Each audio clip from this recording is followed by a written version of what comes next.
속삭이듯 나를 유혹하는 맘. 미스트롯 사역사상 가장 충격적인 장면은 단연 7회에서 터져나왔다고 해도 과언이 아니다. 그동안 수많은 명승부와 감동의 무대를 통해 국민 오디션 프로그램으로 자리 잡아온 이 방송이 단 한 회차로 인해 거대한 신뢰의 균열 앞에 서게 될 줄은 누구도 예상하지 못했다.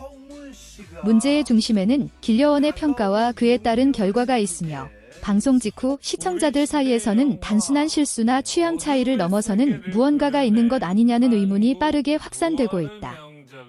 감동보다 의문이, 환호보다 침묵이 먼저 나왔다는 점에서 이번 사태는 이전의 어떤 논란과도 결이 다르다. 특히 논란이 커진 이유는 평가의 흐름과 결과가 기존의 심사 기준과 명백히 어긋나 보였다는 점이다. 무대의 완성도, 가창력, 감정 전달력 등 그동안 반복적으로 강조되어 온 요소들과 달리 7회에서의 평가는 설명되지 않은 공백을 남겼고 그 공백은 곧 특혜라는 단어로 채워졌다. 시청자 게시판과 SNS에는 왜 이 결과가 나왔는지 납득할 수 없다, 편집되지 않은 무언가가 있는 것 같다 하는 반응이 줄을 이었고 일부 팬들은 점수 배분과 심사 멘트를 하나하나 분석하며 의혹을 구체화하기 시작했다. 이 과정에서 길려원의 판단은 자연스럽게 논쟁의 한가운데로 끌려 들어갔다. 더 큰 문제는 여기서 멈추지 않았다. 평가를 둘러싼 논란이 확산되면서 방송 외적인 배후 인물이 존재하는 것 아니냐는 소문까지 등장하기 시작한 것이다. 물론 이는 확인되지 않은 이야기들이며 현재로서는 추측의 영역에 불과하다. 그러나 오디션 프로그램의 본질이 공정성과 신뢰에 기반하고 있다는 점에서 이런 소문 자체가 프로그램에 치명적인 상처를 남기고 있다는 사실은 부정하기 어렵다. 시청자들은 결과보다 과정이 공정했는지를 묻고 있으며 그 질문에 대한 명확한 답을 아직 받지 못했다고 느끼고 있다. 지금 미스트롯사가 직면한 것은 단순한 화제성 논란이 아니다. 이는 프로그램의 근간을 흔드는 신뢰의 위기이며 그동안 쌓아온 명성과 영향력을 스스로 시험대에 올려놓은 상황이라고 볼 수 있다.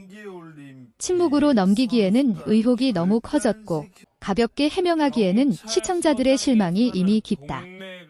과연 제작진과 방송사는 이 거센 파도를 어떻게 마주할 것인가? 그리고 7회가 전설적인 회차가 아닌 전환점으로 기록될 수 있을 것인가? 지금 모든 시선은 그들의 다음 선택을 향하고 있다.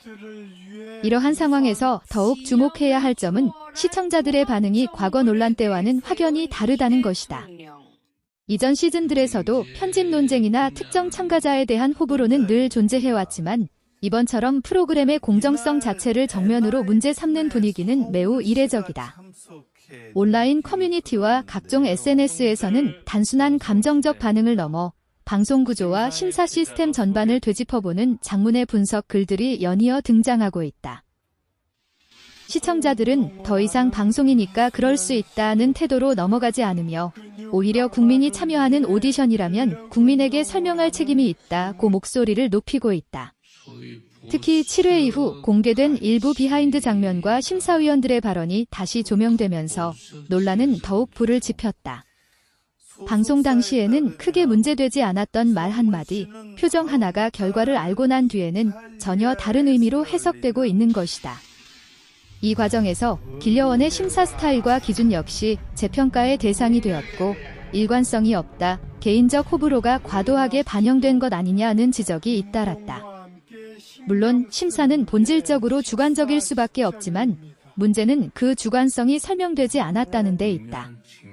시청자들이 느끼는 불신은 바로 그 설명되지 않은 영역에서 비롯되고 있다. 논란이 장기화되면서 가장 큰 피해를 입고 있는 존재는 어쩌면 참가자들일지도 모른다.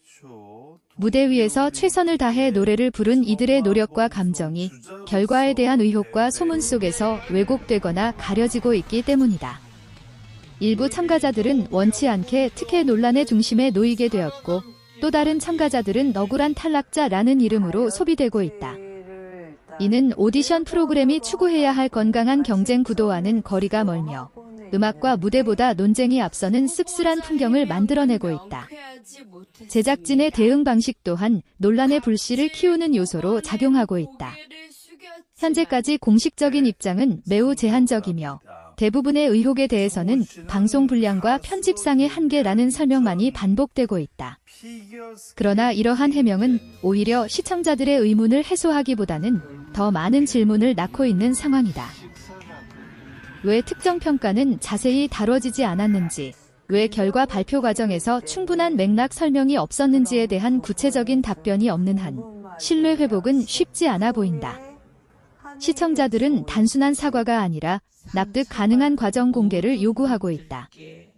이와 동시에 방송계를 둘러싼 구조적인 문제 역시 다시 수면 위로 떠오르고 있다.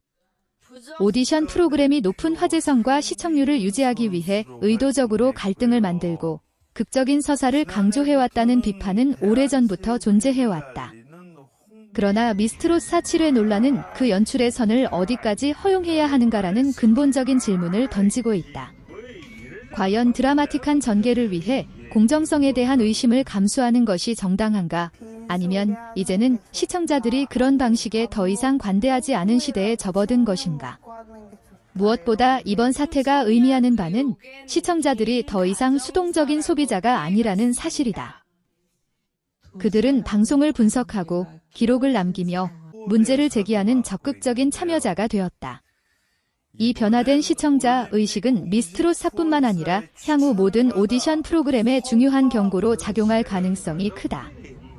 신뢰를 잃은 방송은 아무리 화려한 무대와 스타를 배출하더라도 오래 지속되기 어렵다는 점을 이번 논란은 분명하게 보여주고 있다. 결국 미스트롯사가 지금의 위기를 어떻게 넘길 것인지는 선택의 문제다. 침묵과 시간으로 논란이 잦아들기를 기다릴 것인지, 아니면 불편하더라도 투명한 설명과 구조 개선으로 정면 돌파를 시도할 것인지에 따라 이 프로그램의 미래는 크게 달라질 것이다. 7회는 이미 지나갔지만 그 여파는 아직 끝나지 않았다. 이 회차가 단순한 문제의 방송으로 남을지, 아니면 한국 오디션 프로그램 역사에서 중요한 전환점으로 기록될지는 지금 이 순간에도 결정되고 있다. 시청자들은 여전히 지켜보고 있으며 그들의 신뢰를 되찾는 일은 생각보다 훨씬 더 어려운 과제가 될 것이다. 논란이 이 정도로 확산되자 이제 관심은 자연스럽게 방송 이후의 변화로 옮겨가고 있다. 7회가 방영된 이후 시청률 수치만 놓고 보면 단기적인 하락이나 급격한 이탈은 아직 뚜렷하게 나타나지 않았지만 문제는 숫자 이면에 깔린 분위기다. 계속 보기는 하지만 예전처럼 믿고 보지는 않는다는 반응이 늘어나고 있다는 점은 결코 가볍게 넘길 수 없는 신호다. 이는 단순한 흥미 저하가 아니라 감정적 거리감이 생기기 시작했다는 의미이기 때문이다. 오디션 프로그램에서 이 거리감은 곧 몰입도의 붕괴로 이어질 가능성이 높다. 또 하나 주목할 부분은 언론과 평론가들의 시선 변화다.